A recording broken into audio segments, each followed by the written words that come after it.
Buen día, soy Ferney Doncel Calderón, estudiante de la Universidad Uniminuto de Dios, de la maestría en educación. Hoy quiero hablarles acerca de la relación que existe entre el aprendizaje y sus bases biológicas.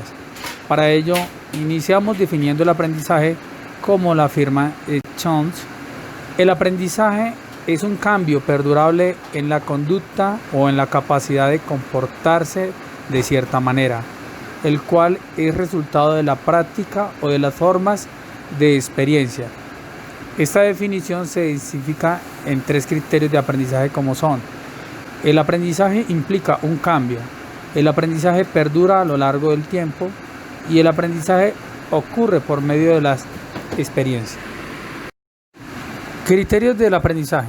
Partiendo de la definición y teniendo en cuenta los tres criterios de aprendizaje planteados por Chomsky, destacamos que el primer criterio, el aprendizaje se evalúa con base en lo que la gente dice, escribe y realiza. Sin embargo, debemos añadir que el aprendizaje implica un cambio en la capacidad para comportarse de cierta manera. En el segundo criterio, el aprendizaje perdura a lo largo del tiempo. Un ejemplo para ello puede ser una persona que aprendiendo a hablar un segundo idioma y lo practica en el momento de su vida que le es necesario, ya sea para enseñarlo o para hablarlo con otra persona. Debemos tener en cuenta que una desventaja de este tipo de aprendizaje es que al pasar los años y si no se hace uso de este, el sujeto puede olvidarse parcial o completamente del aprendizaje adquirido. Finalmente, el aprendizaje que ocurre por medio de la experiencia se le puede dar el nombre de conocimiento empírico, el cual es basado en la práctica y observación. Un ejemplo para este puede ser cuando una persona practica un deporte y cada vez se destaca más en el mismo, o cuando un niño inicia el proceso de adquisición de su lengua materna. Teorías del aprendizaje. Las teorías que más se destacan en el proceso del aprendizaje son las teorías conductuales y las cognitivas. Según Chomsky, las teorías conductuales consideran que el aprendizaje es un cambio en la tasa, frecuencia de aparición o la forma de conducta o respuesta que ocurre principalmente en función de factores ambientales. Estas dos teorías plantean que aprender consiste en la formación de asociaciones entre estímulos y respuesta. En contraste, las teorías cognitivas destacan la adquisición del conocimiento y las habilidades, la formación de estructuras mentales y el procesamiento de la información y las creencias. Sin embargo, debemos tener en cuenta que para estas teorías el aprendizaje se desarrolla y existen una relación con las bases biológicas del ser humano. Estas características biológicas posibilitan el desarrollo de aprendizajes por medio de estímulos que se generan desde la experiencia y del entorno en que nos vemos inmersos. Organización y estructuras. Los seres humanos estamos, a diferencia de los animales, configurados de diferente manera. Por esta razón su aprendizaje es más complejo, elaborado y rápido. El sistema nervioso central está conformado por el cerebro y la médula espinal y es el mecanismo central del cuerpo para el control de la conducta voluntaria.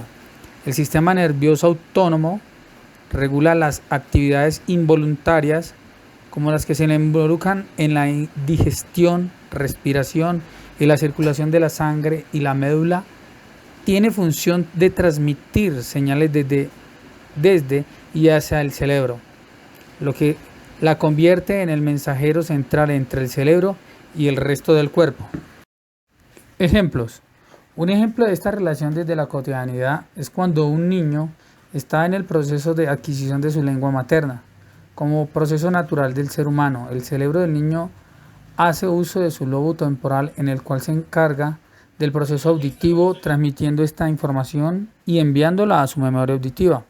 Aparte de la influencia de sus familiares y su entorno, también existen muchos juguetes tecnológicos que aportan el desarrollo del lenguaje de los niños. Son llamativos para ello y desde el juego logran generar y construir un aprendizaje significativo. En la zona de donde los lóbulos occipital, parietal y temporal se cruzan con la corteza del hemisferio izquierdo, se encuentra el área de Wernicke, la cual nos permite comprender el lenguaje y utilizar la síntesis adecuada cuando hablamos. Esta área trabaja de forma estrecha con la otra zona ubicada en el lóbulo frontal del hemisferio izquierdo, conocida como área de Broca, que es necesaria para hablar. Retomando el desarrollo del lenguaje, el ámbito educativo, podemos tomar como por ejemplo las diferentes estrategias y uso de programas interactivos, didácticos y en el que el ser humano desarrolla la adquisición de una segunda lengua y cómo desarrollar esta habilidad se facilita en los niños, puesto que siendo un proceso natural del ser humano y con la estimulación adecuada, la configuración con la que venimos programados permite asimilar estos procesos con facilidad. Teniendo en cuenta que como anteriormente nombrado, estas estrategias deben estimular las estructuras cerebrales que se desarrollan en el lenguaje, encontradas en la mayoría de los casos en el hemisferio izquierdo del cerebro. Sistemas visuales, auditivos, área de Broca y los lóbulos que se ven involucrados en el desarrollo óptimo del lenguaje. La tecnología es el proceso de aprendizaje. Tiene como ventajas que es interactivo, llama el interés del ser humano por explorar, motiva, es interdisciplinar, desarrolla habilidades y puede llegar al aprendizaje significativo dependiendo de la experiencia vivida frente al mismo. Sin embargo, la desventaja puede ser que este aprendizaje sea a corto tiempo, que en su desarrollo se pretendan la distracción, aprendizajes incompletos o dependencia de los demás.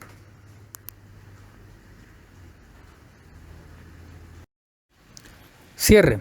Finalmente concluimos destacando lo maravilloso e increíble que podemos descubrir en el aprendizaje y desarrollo del ser humano, destacando su diferencia con el aprendizaje animal. Podría decirse que los lóbulos frontales del cerebro nos distinguen más claramente de los animales inferiores e incluso de nuestros ancestros de generaciones pasadas. Los lóbulos frontales han evolucionado para asumir funciones aún más complejas, ya que nos permiten plantear y tomar decisiones conscientes, resolver problemas y conversar con otras personas. Además, nos hacen conscientes de nuestros procesos mentales y lo que contribuye a una forma de metacognición. Espero que les haya gustado este video y sea útil para nuestra labor como docente. Gracias.